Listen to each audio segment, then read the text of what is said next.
Vamos começar a aula de história dessa semana com essa charge aqui do Armandinho.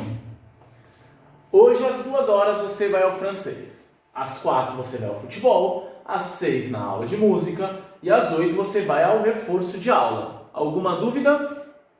Que horas que eu vou ser criança? Às vezes a criança está com horário para tudo, mas não tem horário para ela ser criança. Achei muito legal essa história.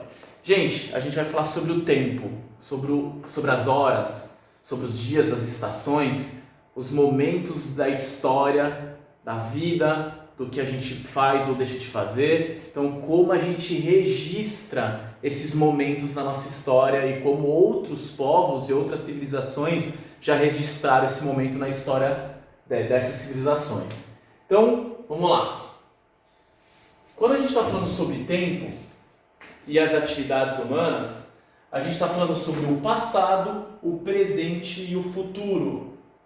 É assim que o tempo transcorre para nós. Você pode lembrar agora de quando você tinha 5 anos, quando eu estava no 2º ano, você tem uma ideia já muito forte de um passado. Você tem o presente que você vive hoje no 5º ano e às vezes você já projeta e imagina, nossa, quando eu estiver no 6º ano eu vou ter que acordar de manhã, nossa, e quando eu estiver na faculdade, e o futuro? Então nós, quanto seres humanos, nós projetamos o tempo, já sabemos um pouco do que vivemos. A história de vocês, por mais que seja uma história de 10, 11 anos, é uma história já de 10 anos, mas há uma longa história pela frente. Eu já tenho uma história de 35 anos, são mais memórias, são mais acontecimentos. E a humanidade tem milhares de anos de história. Então essa história, ela pode ser registrada, ela já foi registrada. Como que a gente contabilizava o tempo e marcava isso, é um pouco dessa maneira que a gente vai ver. E no transcorrer desse tempo, a gente consegue perceber que algumas coisas permanecem, outras coisas mudam. Então o tempo passa, e o que permanece? O que muda? A gente vai ver um pouquinho sobre isso nos povos romanos, nos chineses e nos gregos, tá bom, gente? Então, primeiramente aí nos romanos, é interessante ver a marcação do dia deles, né? Eles marcam o dia, tem 12 horas o dia e começa no amanhecer. Então, o amanhecer seria a hora primeira e a partir disso vão contando. Então, 6 da manhã que é a primeira hora e aí depois às 7 horas é a segunda hora. Meio-dia, a hora que a gente seria aqui para nós 12 horas, para os romanos, meio-dia é a 6ª hora, porque 12 horas são 6 horas depois do amanhecer. Então a contagem do tempo ocorria a partir do amanhecer. A primeira hora era o amanhecer e a 12ª hora o entardecer, o início do anoitecer. E a madrugada era dividida em 4 horas e não em 12 como a nossa. Então a partir da noite, a noite e a madrugada, todo esse período era dividido por 4 não horas, mas por 4 momentos, tá bom? Aí vocês façam os exercícios aí sobre os romanos.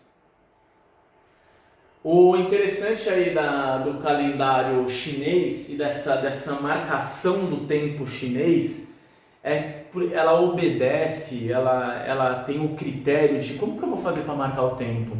Ela obedece uma relação com a natureza. E uma relação com a natureza e com as repetições das coisas. Lembra que a gente falou, quando a gente fala sobre passado, presente e futuro, a gente vê que algumas coisas permanecem, algumas coisas mudam, mas parece que a mudança faz ter um ciclo de uma volta. Por exemplo, as estações do ano. A gente tem o verão, só que o verão vai mudando para um outono, que é o momento que a gente está agora, depois vem o inverno, primavera e depois tem um retorno para o verão. Então esse ciclo ele foi observado pelos chineses e por outros povos também, e esse ciclo é o que fez que proporcionasse uma marcação do tempo. A partir das estações do ano, outra coisa importantíssima para marcar o tempo, a colheita. Quando que vai ter a colheita? Quando que a gente vai receber e colher o que a gente plantou? Então é um outro marco também bem importante. Por exemplo, festas como o Natal, a festa de São João também, são marcos de colheitas. Festas são celebradas e festas eram celebradas antes mesmo do nascimento de Jesus, por causa que era um momento de, nossa, agora a gente vai colher, agora a gente vai ter fartura. Então eram festas que já existiam e que o cristianismo se apropriou desses momentos como um momento de festança. Nossa, o melhor momento do ano. A gente está no momento que a gente vai colher. Então esses marcos do ano foram estipulados por estações do ano, colheitas e outros elementos. E aí a gente tem então uma divisão entre chuva, primavera, as chuvas primeiras, o despertar dos insetos. Olha a relação com a natureza. Aí tem uma continuação da primavera, o brilho, a limpidez do dia. Então, cada mês do ano ser dividido a partir de situações que a gente tem ou com o verão ou com a colheita. Verão, que eu digo, as estações do ano, tá, gente? Beleza. Outra coisa que a gente tem aqui muito interessante na China é esse calendário, né? O calendário chinês é bem conhecido, a gente está no... Deixa eu diminuir aqui, para dar para ver tudo. A gente está no ano do rato, né? 2020, ano do rato. Rato sujo que trouxe pra gente um ano complicado, né? Então, a cada ano vai mudando o animal. Ano que vem vai ser o ano do boi, depois o ano do tigre, do coelho e assim por diante. Uma das atividades vai ser você identificar o ano que você nasceu e qual o animal que representava. Mas é interessante a gente ver a história por trás disso.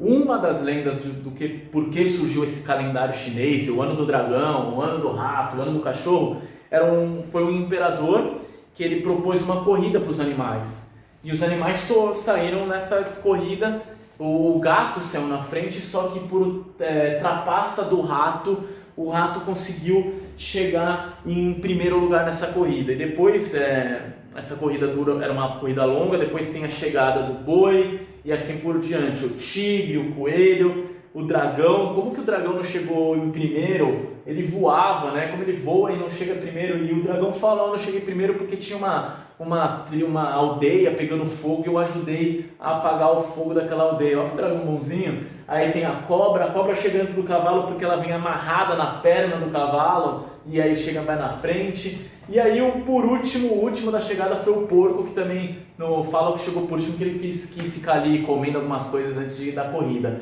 E o gato nem chegou, o gato nem apareceu, o gato que estava correndo em primeiro lugar ficou de fora aí dessa corrida, mas apesar dele não estar presente aqui, é até uma das situações porque o gato e o rato são brigados, tá, por trás dessa história, mas o que é interessante é que o gato lá na China ele é um artefato, um material, várias estátuas do gato dourado, porque ele traz uma proteção, é um ser meio que te protege do mal olhado, da inveja dos outros, né? Então, por mais que ele ficou fora aqui do panteão dos animais do ano chinês, do horóscopo chinês, a gente tem aí o gato como um animal bem representativo para a cultura chinesa.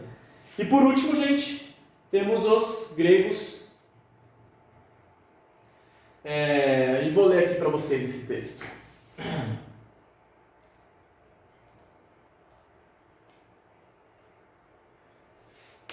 Então, conheça algumas formas de marcação do tempo utilizadas pelos gregos antigos há cerca de 2.700 anos, de geração em geração.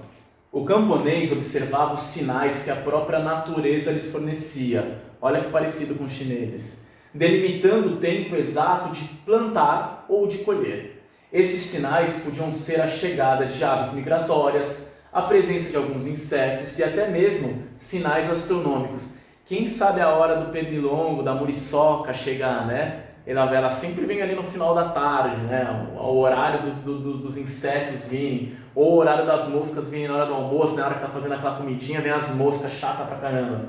Esse saber de horários da natureza, da migração dos pássaros e tudo mais, foi passado de geração em geração pela tradição oral. Pai ensina para filho, que vai para o neto, e constitui-se naquilo que denominamos saber empírico, que é o saber que a gente tem pelo contato, pelo olhar, pelos sentidos. A natureza nos fornece para os sentidos informações, e a partir disso a gente conhece o mundo e a vida. Então, façam aí o exercício e reparem aqui também nesse vaso, o quanto por trás desse vaso já tem uma relação com o tempo, com o chão, o semear, as plantas, né? Quanto por trás do imaginário grego tinha toda essa relação com a natureza. Valeu? Faça o exercício e a gente já conversa. Beijão!